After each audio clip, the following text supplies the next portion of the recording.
La somme des forces est égale à 0. Donc, la force électrique plus la force de frottement égale à 0.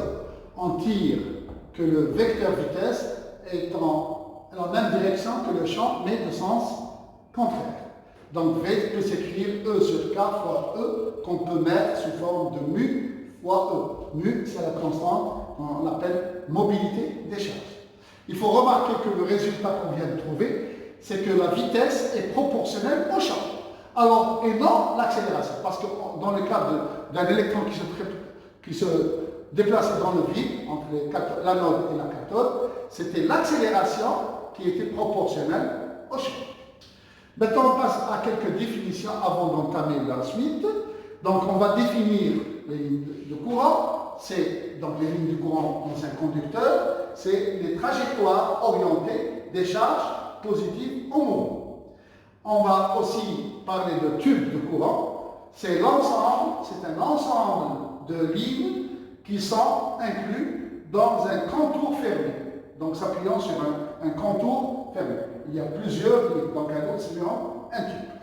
On va définir aussi le vecteur densité de courant. Et le note petit i, donc il est différent de l'intensité. C'est un vecteur tangentiel aux lignes de courant, mais de même sens que la vitesse des charges positives. Il est donné, trouvé en n'importe quel point. On peut définir. Donc, il est donné par la relation dI sur ds.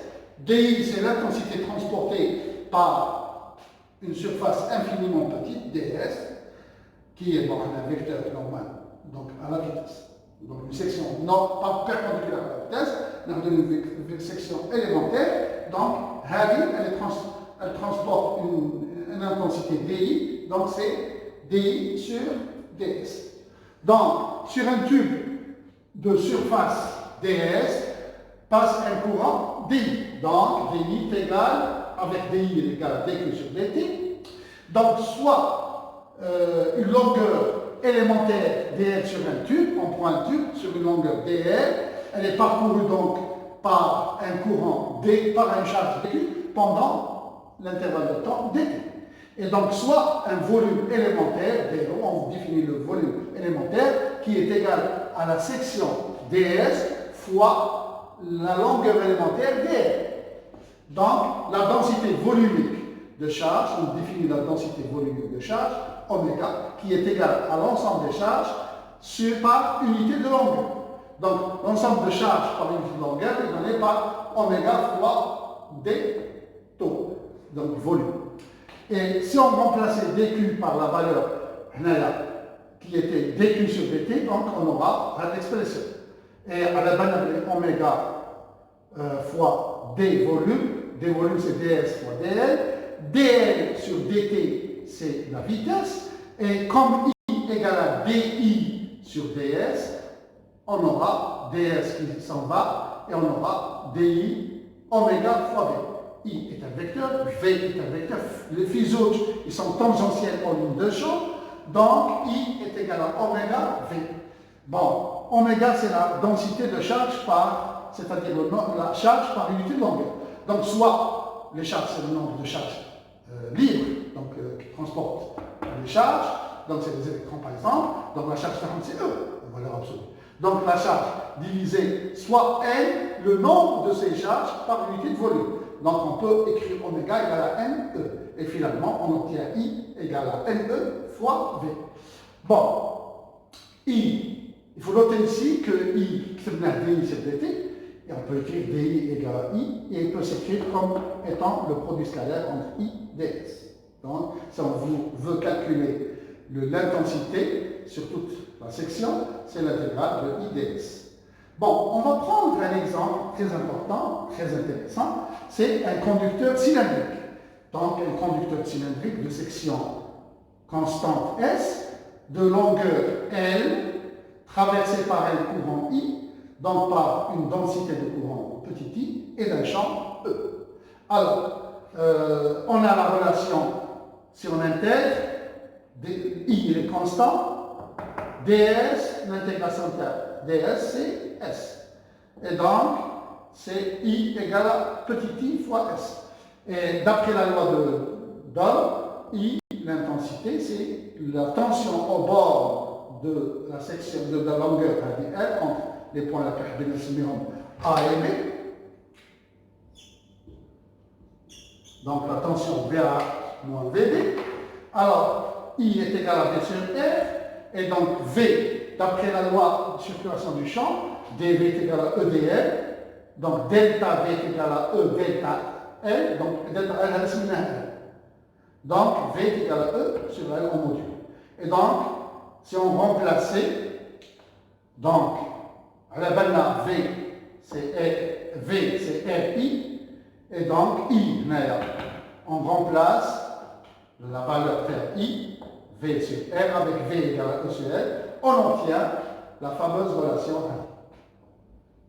Et qu'on peut écrire, c'est une constante, L, R, S, donc c'est pour un conducteur de longueur L et de section S, donc il a une résistance R, et donc on peut écrire la relation. هذه sigma, نعرفوها en deuxième année, c'est la conductivité. Donc la conductivité, الناقلية النوعية. Conductivité du conducteur formée par le cylindre. Donc on a la relation 1 sur R, qu'on a trouvé tout à l'heure, 1 sur R égale sigma S, donc on peut trouver que 1 sur R qui n'est autre que la conductance, Siemens, donc alors c'est égal à sigma S sur R. هذه تشبه لثابت الحالية. Donc on l'a vu en deuxième axe. Mais sauf que c'est un conducteur qui n'est pas une solution. Alors, G est égal à 1 sur R, sigma c'est 1 sur ρ. Alors, avec ρ, c'est la résistivité du conducteur, qui dépend de la nature du conducteur. النحاس عنده une résistivité, الذهب عنده résistivité, l'aluminium عنده résistivité. Donc, plus la résistivité كبيرة, plus la conductivité صغيرة. C'est inversement proportionnel à la conductivité. الذهب معروف اللي عنده une conductivité كبيرة, donc عنده ناقلية مقاومية, une résistivité صغيرة. Donc, plus le conducteur est résistant, moins il est conducteur. Donc, il y a la relation. On a trouvé que I est égal à NEV et que V est égal à mu. On peut trouver que I, le vecteur de densité de courant, s'écrit en fonction de E. Et on a déjà vu que I est égal à sigma fois E. Donc finalement, sigma c'est NE carré sur 4.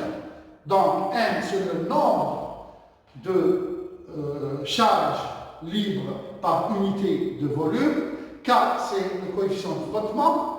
Et E, c'est la charge de l'électron. Donc, il y a des constants. Ça dépend. Donc, il y a des matières où la résistance K a des constants, et donc la conductivité de conducteur.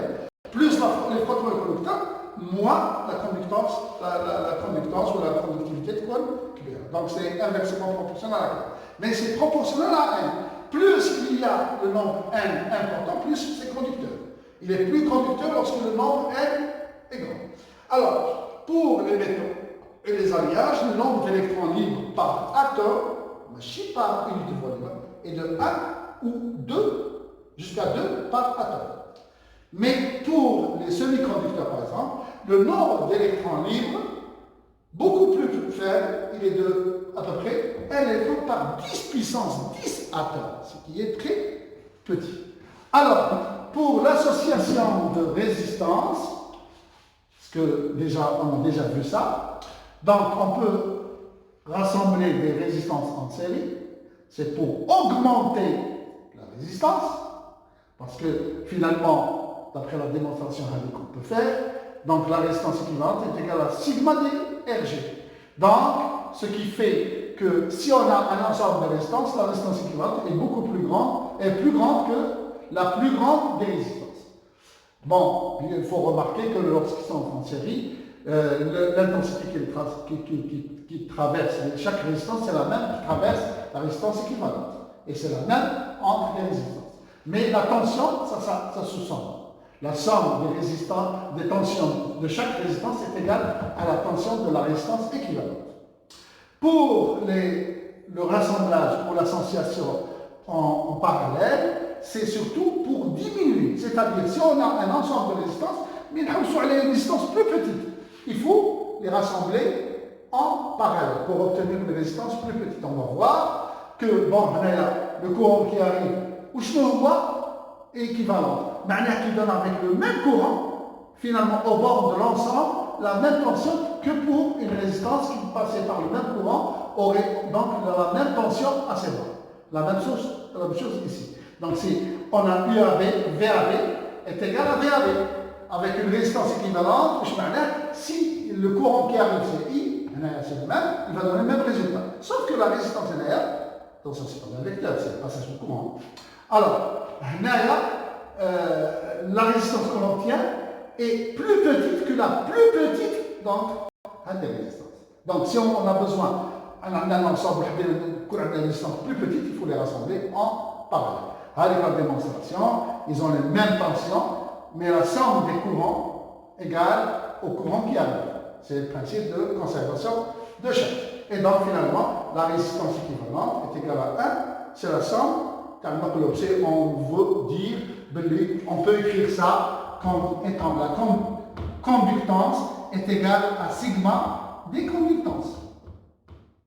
De la loi de Joule, on a parlé de l'effet de Joule, donc c'est la loi Taha, lorsqu'un courant d'intensité I traverse une résistance R entre A et B, donc il y a un courant qui s'écrit dQ sur dt, qui passe la résistance pendant l'intervalle de temps dt. La circulation de la charge dQ de A à B s'accompagne d'une diminution de l'énergie, de dW, qui se donne par dQ, VA, point de départ, VB, donc il y a une diminution. Et donc, la tension VA moins VB, c'est la tension qui est notée V. dW donc est égal à dQ fois V. Avec dQ égale à IDT, on peut remplacer. D'après la loi de Ohm, V est égal à RI. Et donc, on aura dW est égal à RI carré fois dt, qui dépend donc du temps. Donc, pour avoir l'énergie pendant l'intervalle de temps, il faut intégrer entre 0 et le temps ce qu'il faut. Si I est constant, il faut l'intégral. S'il est variable, donc il faut l'intégral. Il faut l'intégrer. Et donc, c'est l'énergie dissipée dans la résistance par effet de Joule sous forme de chaleur. Cette énergie est proportionnelle au temps. C'est-à-dire, plus le temps de Joule, plus l'énergie, c'est pas comme la puissance.